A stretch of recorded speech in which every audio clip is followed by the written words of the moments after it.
Sagutin kong tanong. Ito. Tell me about yourself. Well, simple lang po ako. Nga lang, nagkaroon kami ng konting problema sa condo. Nung dumating po ako doon, nadala po akong food. Kaso, Tapos? nung dumating ako doon, ando po si Denise. Oh. Ano nangyari? Sabi ni Denise sa akin, okay ba? Okay lang. Pero hindi ko alam. Si Cedric nasa likod. Oh. Dinampot niya ako. Bali Sabi ang niya, pangyayari nyo, setup talaga.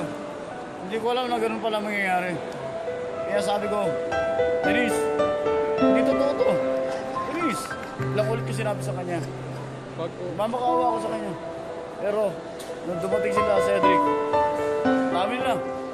Mga ilan yun, mga ilan. Sa tingin mo. Mga walo sila eh. Ano? Mga walo sila, Mr. Brigadier. At nagpa-flatter kami. Sinasabi, Narito. aminin ko raw. Kung anong ginawa ko. Hindi naman ako kumuha ng payabas at nyo. Sabi kasi Denise yun. Kasi ang pinadadala niya, balot. Alam ko nyo. Kaya yun nagalit si Denise.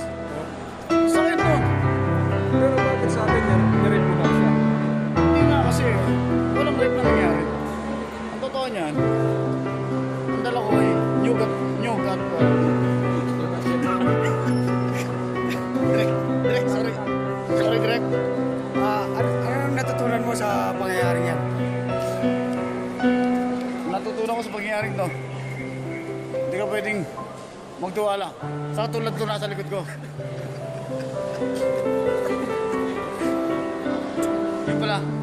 Yun pala ang katotohanan.